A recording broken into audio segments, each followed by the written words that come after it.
탐방노트 코너입니다. 하이투자증권 스마트 PB센터 이화진 과장 오늘도 함께하죠. 어서 오세요. 안녕하세요. 네. 자, 발로 뛰는 탐방노트 리포트 어디 갔다 오셨어요? 네, 이번에는 사실 바이오 특집으로 하려고 했다가 저희 회사 바이오 애널이 새로 오셔가지고 같이 네. 다녔습니다 이번 주에는. 그래서 매드팩토 하이투자증권의 바이오 애널리스트. 아직은 이닛은 안 했는데 지금 이제 탐방 다니는 시즌이라서 네. 일단 먼저 매드팩토 다녀요. 매드팩토 아무도 안 보는. 그래서 저도 잊혀진 기업으로 돼 있는. 저도 이제 궁금해서 그동안 어떻게 돼 있을까라고 진짜 생각해서. 매드팩토의 주가는 스키슬러프라고 하나요? 그죠. 계속 내려가서 지금 어떤 상태예요 지금? 일단 매드팩토가 어떤 기업인지. 일단 뭐 매드팩토는 그 기본적으로 뭐 기초 연구나 흡입 모찌부터 이제 임상까지 계속 진행하는 이제 회사인데 뭐 흔히들 알고 있는 MMSS 이제 대장암에 대한 치료제나 아니면은 이제 골관절염, 류마티스형 관절염 치료제를 이제 두 개를 하고 있는데 네. 결국에는 뭐 키트루다와 이제 초록 관련해서 계속 이슈가 나오고는 있지만은.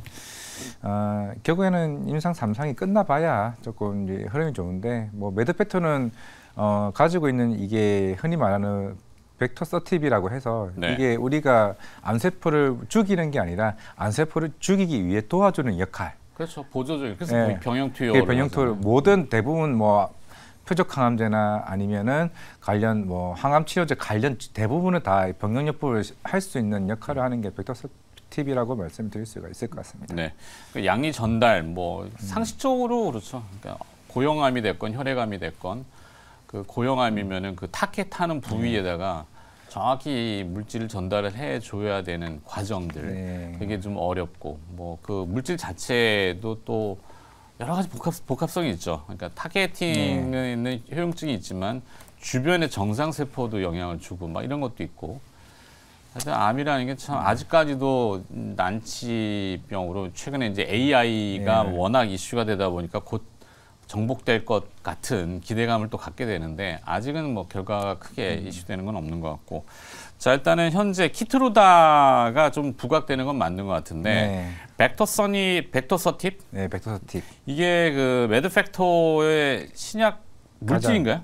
가장 중요한, 가장 메인인 이슈라고 좀 보실 수가 있겠고 결국에는 키트루다나 이제 아니면 이제 아스트라제네카 이 두 개가 지금 임상 3상을 준비 중에 있는 상황이고 물론 이게 7월달에 한번 굉장히 강하게 주가가 빠졌었어요. 이때가 이게 경쟁사 아그너스가 그 관련된 임상 치료제가 그 생존 기간이 생각보다 잘 나와서 이제 주가가 빠졌네. 경쟁사가 잘 나오니까 7월에 한번 빠지고 9월에도 한번 빠지고. 근데 그때 근데 시장에서 얘기하는 거는 그거는 간 전이가 없는 환자를 통해서 임상 실험을 한 거고 우리는 간 전이가 있는 그 환자를 임상 실험을 했던 거기 때문에 실제적으로 봤을 때는 우리가 임상 그 생존 기간이 훨씬 더 길다.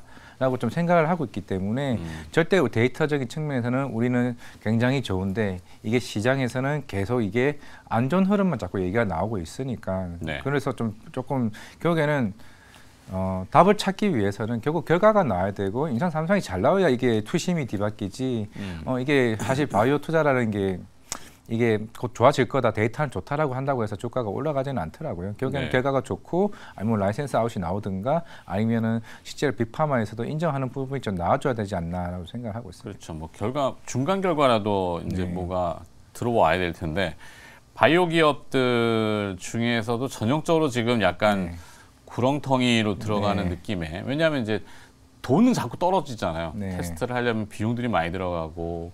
근데 뭔가 결과물이 안 나오면 수익성이 안 답보되면 또 이제 주식 관련된 회사채나 뭐 CBBW 요즘 하는지 모르겠는데 뭐 CB 발행 뭐 막 계속 찍는단 말이에요. 유상증자하고 삼자 배정을 하던 여기도 800억 유상증자를 지금 진행했네요.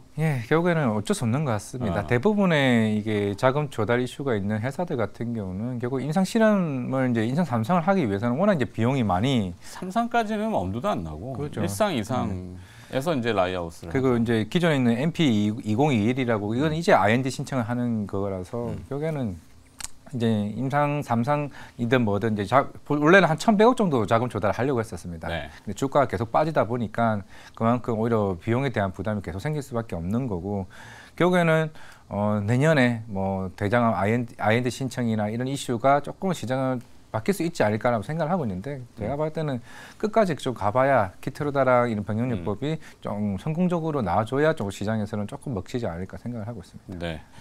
하여튼 조금 답답한데 일단은 다녀오셨다니 네. 내용들이 그렇게 변화가 있다 정도. 네. 자, 두 번째 기업으로 가보겠습니다. 네, 두 번째 기업은 SK바이오팜. SK바이오팜. 네, 저도 이번 제약바이오 NL 때문에 SK바이오팜도 한번 가보게 되더라고요. 일단은 뭐 시장에서는 이미 다 알고 있는 상황이기도 합니다. 4분기 흑자 전환. 에스코프리가 워낙 이제 계속 꾸준히 지금 처방전 금액이 계속 올라가고 있는 상황이다 보니까 뭐 자막에 나왔던 특허권 연장 이슈가 이게 2030년까지 5년 연장을 했습니다. 2032년까지. 2032년까지 네. 5년 연장을 했던 이유가 있고, 근데 이 경쟁사인 잠깐 이름이 갑자기 생각이 안 나는데 비라 부액틴감 그런 회사가 있는데 네. 이 회사가 내년쯤에 특허가 만료가 됩니다. 그렇게 되면은 지금 이 회사가 2위고 그 회사가 1위인데 지금 성장 추세가 SK바이오팜, 에스코프리가 8% 매년 성장을 하고 있고 그 회사는 3% 정도 이제 성장을 하고 있습니다. 그렇다면 내년에 실질적으로 처방 금액 수가 자체적으로 1위로 올라가는 될 수 있기 때문에 병원에서도 1인 기업에 대해서 처방전을 더 많이 쓰는 부분이 있기 때문에 실제로 지금 SK바이오팜 같은 경우는 이미 북미 시장에서 꾸준히 지금 올라가고 있는 상황에서 특허까지 연장이 됐다. 그러면 처방수나 약간 인상에 대한 기대감도 물론 있겠지만은 지금 계속 꾸준하게 지금 물론 3분기도 흑자 전환을 할 수가 있었지만은 이거는 2분기 때 프로테어반트를 이제 인수하게 되면서 그 비용이 3분기로 이제 비용으로 이제 잡히는 때문에 흑자 전환을 못했습니다. 결국에는 4분기 흑자 전환되게 되면서 좀 내년부터 조금 크게 시장이 바뀌지 않을까를 좀 생각을 하고 있습니다. 그 세노바메이트? 네, 세노바메이트. 이게 뇌전증 치료제 신약이죠? 네, 신약입니다. 실제적으로 우리나라에서 최초로 이제 신약을 개발을 했고 이제 이거를 이제 미국에서 성공해가지고 매출까지 이어진 유일한 회사라고 얘기를 하시더라고요. 국내 기업들 중에서는. 그러니까 이게 임상 3상을 다 거치고 신약이 나와도 네, 판매하고는 그렇죠. 또 다른 문제란 말이죠. 네. 그래서 이제 임상 3상까지 가면은 보통 1,000억 이상의 네. 자금이 소요되고 수천억 많게는. 맞아요.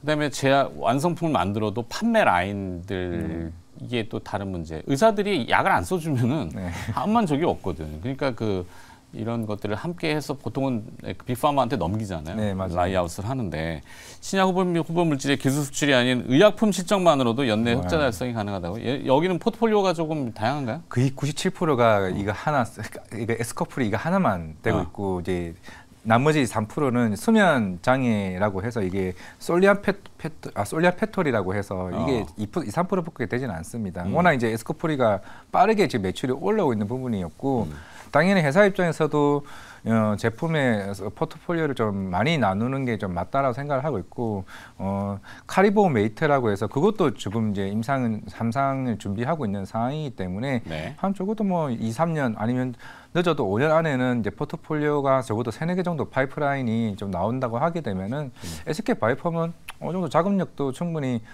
큰 회사이다 보니까 SK 타이틀을 달고 있으니까. 그러니까 그 타이틀이 있기 때문에 계속 끝까지 이런 흐름이 있고 실제로 6조 9천억이네요. 실제 미국에서도 성공을 했었기 때문에 그에 대한 뭐 영업력이나 이런 부분도 충분히 다른 파이프라인도 성공할 수 있지 않을까 좀 생각을 하고 있습니다. 네, 앞서 우리 이제 셀트리온 뭐 합병 이슈하고 셀트리온을 다루긴 했는데. 네. 자, 본업이 어떻게 되고 있느냐? 이 SK바이오팜은 미국에 이어서 유럽 시장도 공략합니까? 네, 지금 18개국 출시를 앞두고 있고 네. 지금 아시아 쪽에 대한 판권도 지금 온투르지? 예, 온투르지 제품명. 그러니까 세노바메이트 온투르지예요. 예, 온투르지. 이게 온투라지인가요? 이게 약품명 그러니까 판매? 세노바메이트가 이게 하나의 물질인데 네. 미국에 가면 제품명을 바꿔서 아까 온투르지. 말씀드린 이제 에스코프리가 되는 거고 유럽에 가면 에스코프리가 아니라 그만 말씀드린 온투라지. 그러니까 제품명은 따로 다 바뀌게 됩니다. 뭐 하나는 이제 뜻이 있겠죠. 예, 세노바메이트를 이제 기준으로 해서 만드는 오케이. 거고. 그래서 유럽의 18개국에 출시? 네, 18개 출시하고 이제 추후에 이제 아시아권도 지금 이제 임상 3상 마무리 단계이기 때문에 아시아 중국이나 일본 쪽에서도 이제 향후에 이제 진출할 것으로 보이고 있는데 이런 얘기를 했었어요. 이런 경쟁사 좀 얘기하기 좀 그렇긴 하지만은 특히 바이오 시밀러 회사들은 매출 총이익이 40%인데 이런 의약품 가서 매출이 나오면 보면 적어도 90% 이상 매출 초능이익이 나오기 때문에 우리가 다른 제약사들 대비해서는 훨씬 더 성장성이 더 빨리 올라갈 수 있다라는 걸 가장 결국엔 마진율이 좋다. 마진율이 훨씬 좋다는 걸 꼭 강조하셨습니다. 네. 알겠습니다. SK바이오팜 받고 여기까지는 조금 그냥 그런데 요거는 오히려 흥미가 갑니다. 자, 다음 기업. JYP. 원래 다른 기업이 있는데 어제 탐방을 갔다 오긴 했는데 JYP 엔터테인먼트, JYP 바이오는 아니고. 원래 다른 회사를 하려 했는데 조금 양해를 구하시더라고요. 나중에 회사가 좋아지면 좀 해달라. 네. 그래서 급하게 종목을 좀 바꿨습니다. 뭐 JYP도 저도 좋아하는 기업이고 저는 충분히 이번 지난주 금요일이죠. 한 10% 빠졌을 때 그 이후에 지금 스트레이키즈가 특히 빌보드 핫백 1위에 올라오고 그만큼 시장에서는 좀 긍정적으로 볼 수밖에 없는 상황인 것 같습니다. 결국 내년에는 일본 돈토를 할 수 있는 멤버들이 하나둘씩 늘어났다는 것. 뭐 니주나 그리고 트와이스나 스트레이키즈까지. 일본의 돔. 네, 도쿄돔 투어. 돔이 많죠, 거기는. 네, 그거나 큰 경기장에서 이제 콘서트를 할 수 있는 대형 콘서트. 대형 콘서트. 돈 투어라는 줄 알고. 돈 뿌리는 투어. 그리고 이제 내년부터는 이제 라이브 제네이션 이제 그쪽을 이제 미국의 이제 아레나 투어도 이제 본격적으로 준비 중에 있기 때문에 올해보다 전 충분히 좀 달라질 수 있다고 생각을 하고 있습니다.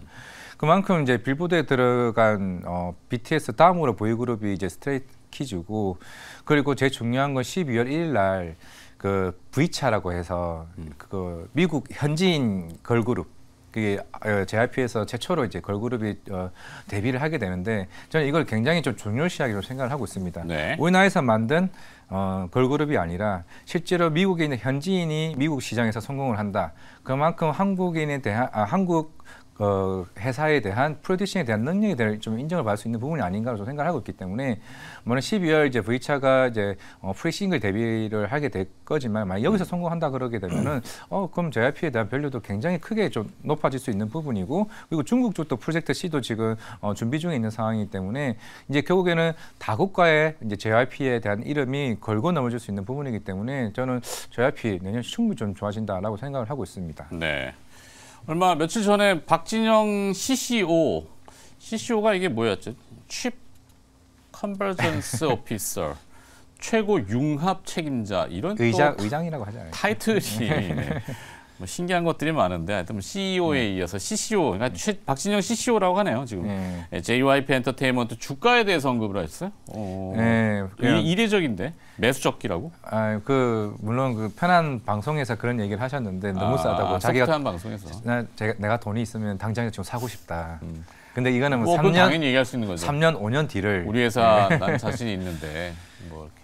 여기 그럴 수밖에 없는 게 내년부터는 올해 11개 앨범이 나왔었고 내년에는 20개 앨범이 나옵니다. 그리고 신인 아티스트도 올해는 하나 매년마다 아티스트 한 그룹 정도만 나왔었는데 내년에는 3그룹 정도가 나오기 때문에 결국에는 실제적으로 멀티 레이블 그 조직이 결국에는 본격적으로 가동되는 흐름이 내년부터가 아닌가라고 생각을 하고 있기 때문에 그만큼 앨범을 많이 뽑아내고 콘서트 매출도 빠르게 지금 올라오는 부분이기 때문에 혹시 압니까? 내년에 중국에서 콘서트가 열리게 되면 그만큼 중국인들은 이미 우리나라 K-팝 가수들에 대해서 이미 다 선nhập 하고 있는 상황에서 콘서트만 열리면 빠르게 매출이 확 올라오지 않을까 생각하고 있기 때문에 이번에 그 롤드컵? 네, 롤드컵. 롤드컵에 뉴진스가 됐죠. 그 1억 명이 시청한. 어제 중국과의 또 아시아 월드컵 예선전. 네. 그건 좀 뭐 우리가 이겼죠. 당연히 이겨야겠지만 그런 것들이 뭐 하여튼 좀 융화가 잘 돼서 콘서트로 여기까지만 하려는데요. 별로 재미가 없나 본데. 알겠습니다. 네, 하여튼 JYP 엔터테인먼트까지 봤습니다. 하이투자증권 스마트 PB센터 이화진 과장이 탐방 리포트 전해주셨네요. 고맙습니다. 네, 감사합니다.